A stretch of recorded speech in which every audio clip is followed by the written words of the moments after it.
Additionally, in cases of affirmative action cases, such as University of California v. Bakke, Gratz v. Bollinger, Groningen v. Bollinger, the court has struck down a specific point system advantage that certain admissions offices have given to minorities because it is not equal protection and it's not fair, and it can be seen as reverse discrimination to certain majority races.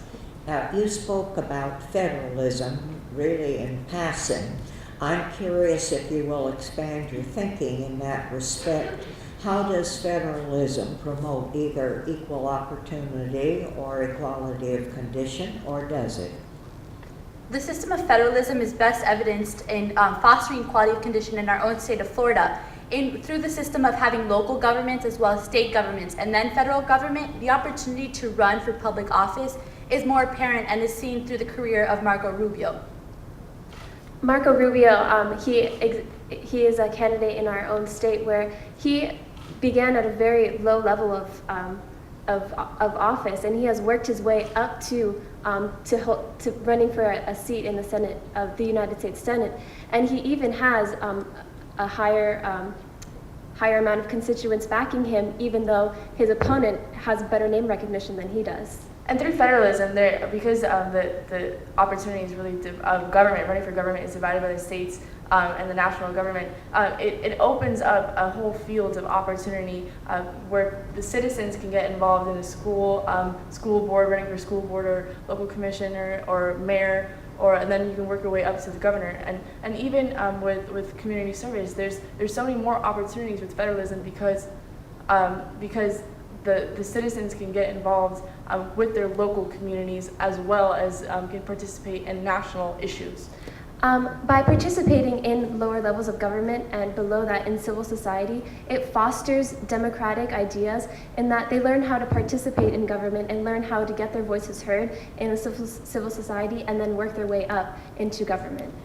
Additionally, in affecting the everyday runnings of government, it is more feasible to affect government on the local level in running for county commissioner or simply advocating to the county commissioner that might be your neighbor. You talk about feasibility. When you go back home and talk to your fellow students who aren't as politically involved as you are, what's the killer argument you'll make to them of why they should get involved? Because with governmental involvement, even on the local level, one can advocate for change in whatever realm they feel necessary. And honestly, the education that one can learn from simply participating in society is greatly advantageous in the future of America. Thank you.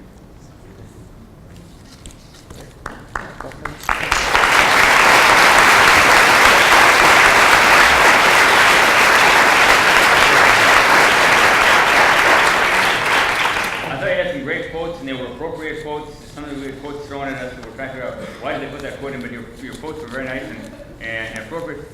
You carefully read Tocqueville, and I thought your distinction there in between opportunity and condition, as he interpreted it, was very useful for us to understand, something we haven't heard before. You talked a lot about voluntarism, and I think you gave us a lot of great examples in that area. Perhaps a little less in terms of where the dividing line is when we do stuff from a voluntary perspective and when we do it from a governmental perspective.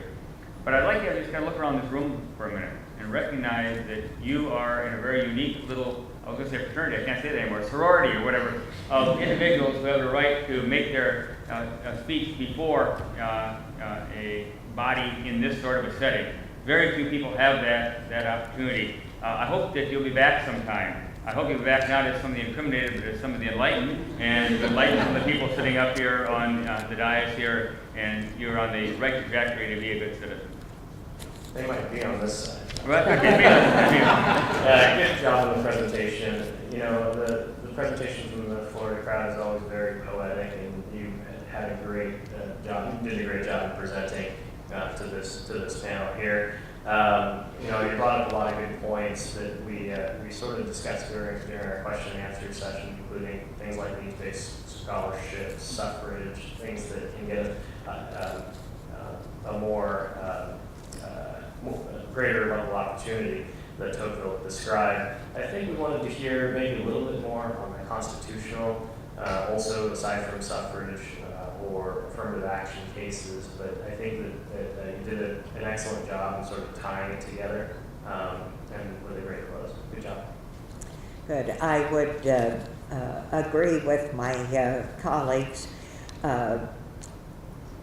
I think my major wish would have been that there had been greater connection to the Constitution and the amendments, particularly the First Amendment, in respect to the right of petition and the right of assembly, and how they reinforce the whole notion of participation that you brought up. I was a little curious. I understand from reading the papers that Rubio is in a rather tight race. Is that right? And I just wondered how he would react, whether or not you were part of his campaign committee here. But it was a very enlightened discussion, and we appreciate you. Thank you.